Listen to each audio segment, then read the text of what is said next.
Hi, you guys. Welcome back to Story Time with Mrs. K. All right, here is an awesome story. I know you guys have been waiting to hear all about Jackie Robinson. I love, we all love these books. Ordinary People Who Changed the World.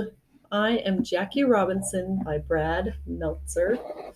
Let's get started on this cool story. It is a 3.4 accelerated reading level. There you go, right there.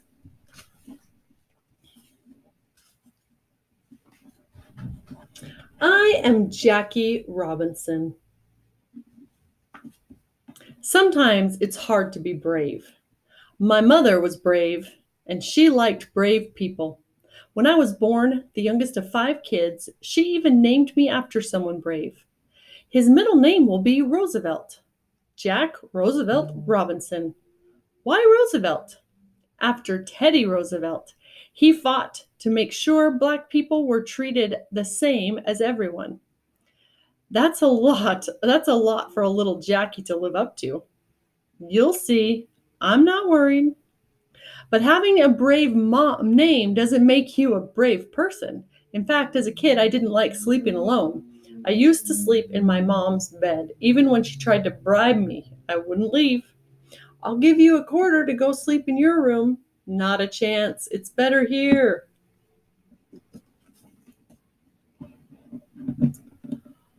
One of my scariest moments came when I was 8 years old. I was outside and a girl from across the street called me a terrible name.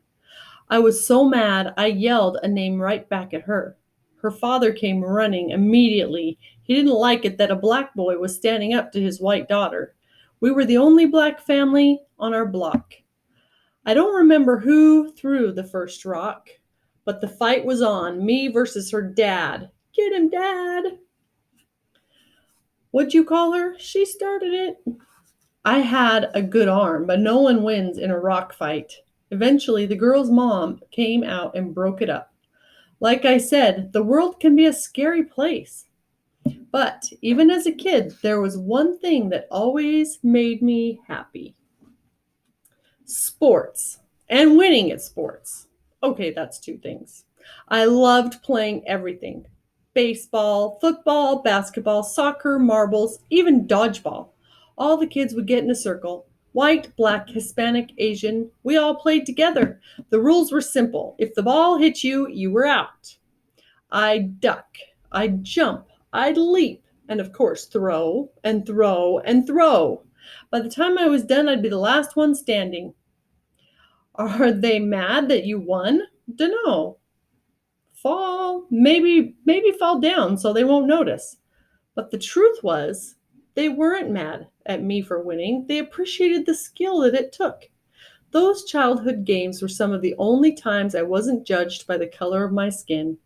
Hooray, Jackie! How'd he do it? And what's the bee on his hat for? You'll see.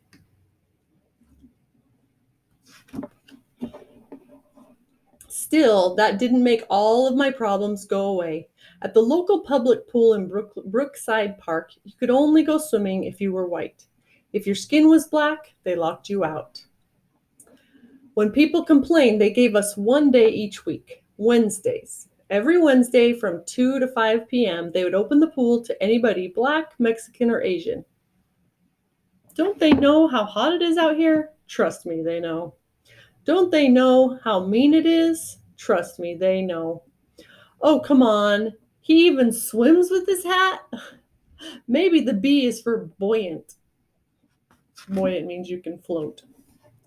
So, how do you win when you feel like you're fighting the entire world?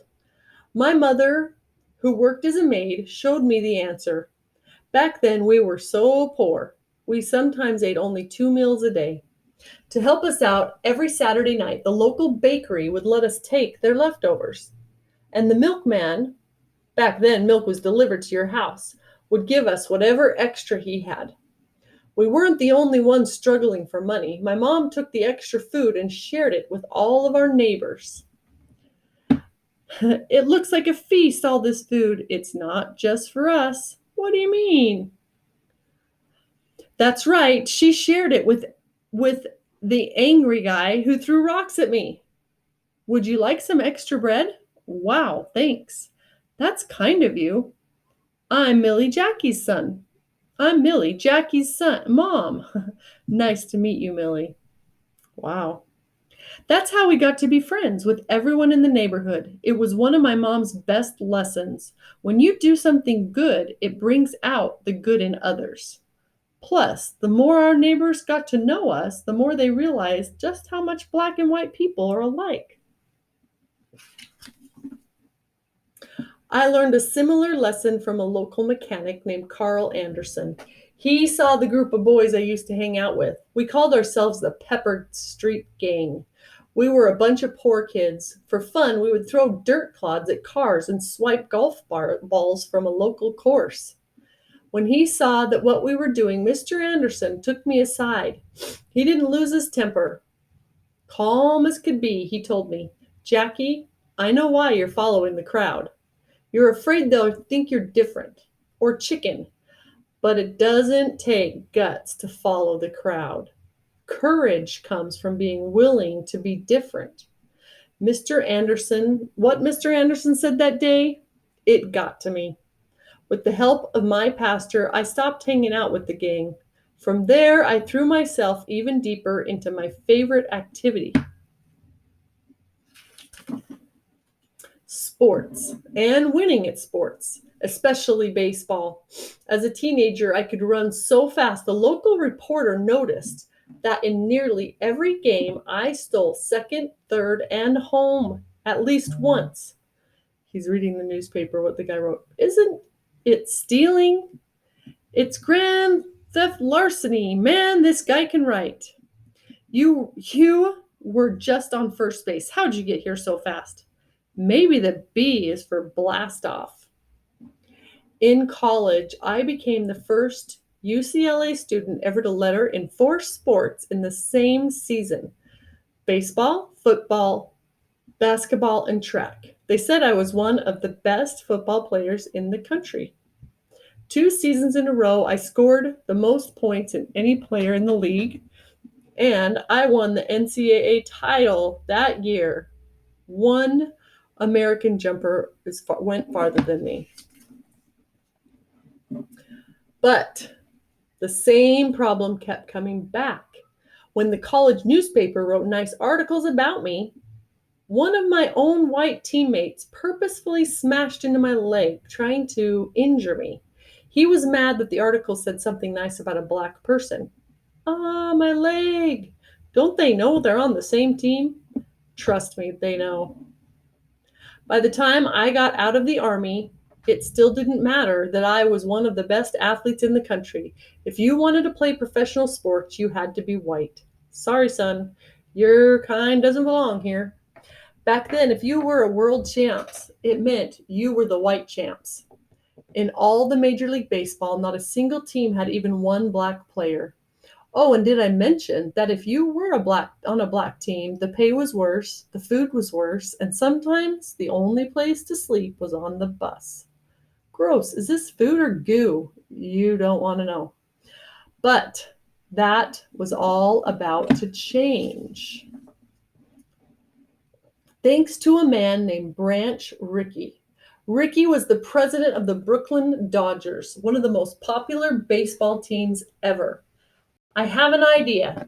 The Dodgers will secretly look at black players. Are you nuts? People will stop rooting for us. With so many players fighting in the war, World War II, Rickey had a plan for filling his team. It's time to do what's right. After searching all across the United States and the world, Branch Rickey found me. I'm Jackie Robinson. Nice to meet you. Nice to meet you too. I think you can play in major leagues. How do you feel about that? Mr. Rickey told me that he knew I was a good baseball player, but he wanted to know whether I had the guts. He warned me that many white people would be mad to see a black player. There's no one on our side, no other owners, no umpires. Loads of players and spectators will be yelling at you. Pitchers will throw baseballs at your head. But no matter what they do, if you get angry, you'll look like you can't handle it. Can you handle that? On April 18th, 1946, at 27 years old, I was given my shot at Roosevelt Stadium in Jersey City, New Jersey. I played my first official game for the Montreal Royals, the Brooklyn Dodgers farm team. Thousands of black spectators had come to see what I could do. Thousands of white people were there too, convinced that a black player couldn't possibly be as good as a white one. It was up to me to prove them wrong. You better believe I was terrified. I didn't want to let people down.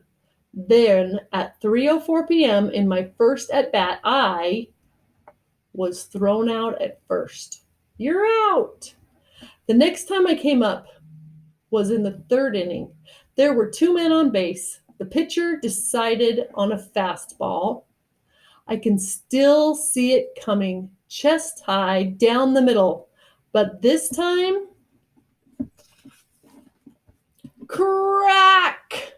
When the ball finally landed 340 feet away in the left field stands, no one can say that a black man can't play as well as a white man. Some called it a home run. Others called it history. That afternoon, in 5 at-bats, I hit and got on base 4 times. I stole second twice, and I scored 4 runs. When the game was done, I couldn't get to the locker room because I was so mobbed by fans. Black, white, young, old, even the folks rooting for the other team, they were cheering for me. How'd he do it? When he puts that B hat back on, it's going to be for boom. Still, that didn't mean it was easy. When I started playing for the Brooklyn Dodgers, lots of players didn't want me there. Pitchers threw fastballs at my head. Runners stepped on me with their cleats. Catchers even spit on my shoes. And they weren't just coming after me. They told me that if I kept playing, they would hurt my son. Was I mad? Yes. Was I scared? Yes. But I never let it stop me. Crack! I told you the B is for boom. The B is for Brooklyn, genius. Game after game, I kept playing, knowing I wasn't just playing for myself. Each time, more and more people, black and white, were cheering. In the stands, fans wore "I'm for Jackie" buttons, and slowly, eventually, we were all playing together. Black, white, Asian, Hispanic. Baseball opened up to everyone. It was just like those childhood games of dodgeball. Though through the simple game of baseball, the country saw a new possibility, a new opinion.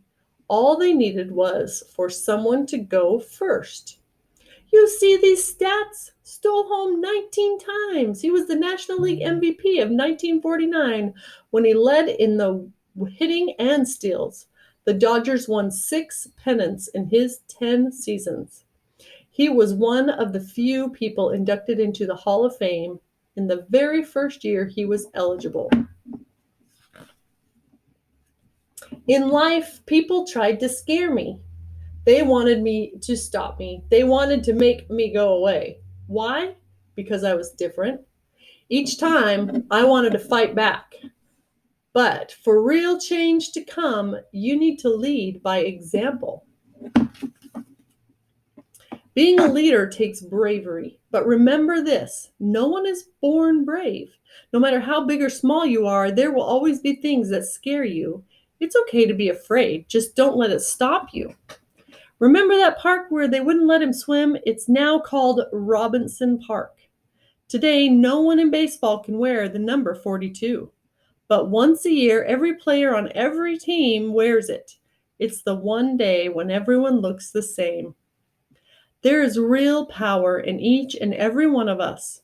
Use that power to do what's right. Use that power for a cause that you believe in. And most of all, use that power to lead and help others. You know, instead of Brooklyn, they could have told people the B was for brave, just like my middle name. I am Jackie Robinson. I will always lead the way, and I hope you will too. When others see your example, they'll stand with you. It's the only way the world ever gets changed. Together. Here's Jackie's pictures of him playing baseball. Look at that, football and track. His family when he was little, and Branch Rickey. And here's a quote: "A life is not important except in the impact it has on other lives."